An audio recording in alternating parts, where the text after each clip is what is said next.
ನಮಸ್ತೆ. ಆ್ಯಕ್ಚುಲಿ ನಾವು ಮುಂಚೆ ಮಂಗ್ಳೂರಿಗೆ ಹೋಗ್ತಾ ಇದ್ದಿದ್ದು ಕೊರಗಜ್ಜ ಟೆಂಪಲ್ಗೆ. ಇಲ್ಲಿವರೆಗೊಂದು 3-4 ಸಲ ಹೋಗಿದ್ದೀವಿ. ಬಟ್ ಮೈಸೂರಲ್ಲಿ ಲೈಕ್ ಮುಂಚೆ ಇತ್ತು, ಮತ್ತೆ ಸ್ಟಾಪ್ ಆಗಿದೆ ಆ ಥರ. ಸೊ ಬಂದಿರಲಿಲ್ಲ. ಲೈಕ್ ಇನ್ಸ್ಟಾಗ್ರಾಮೆಲ್ಲ ನೋಡಬೇಕಾದ್ರೆ ಕೊರಗಜ್ಜದನ್ನ ತುಂಬ ಲೈಕ್ ನೆನೆಸ್ಕೊಂಡ್ರೆ ಮನಸ್ಸಲ್ಲಿ ಬರ್ತಾನೆ ಇರುತ್ತೆ.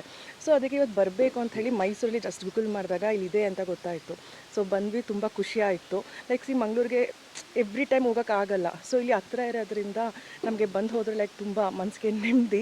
ಆಮೇಲೆ ಕೊರಗಜ್ಜನ ಹತ್ರ ಏನೇ ಮನಸಾರೆ ಕೇಳ್ಕೊಂಡ್ರು ಇಲ್ವಾ ಅದು ಆಗುತ್ತೆ.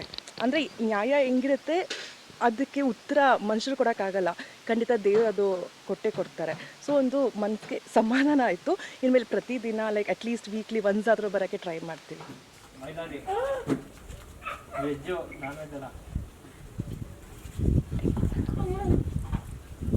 ಇಡ್ಲಿ ಸಾಂಬಾರು ಇಡ್ಲಿ ಸಾಂಬಾರು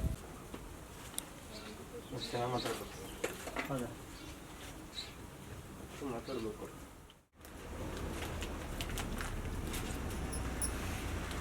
ಇರೋದು ಸತ್ಯ. ಒಂದು ನಿಮ್ಮಲ್ಲಿ ಭಕ್ತಿ ಇದ್ದು ಅದರಲ್ಲಿ ಸತ್ಯ ಇದ್ದರೆ ಅಜ್ಜ ನಿಮ್ಮ ಜೊತೆ ಇದ್ದೇ ಇರ್ತಾರೆ.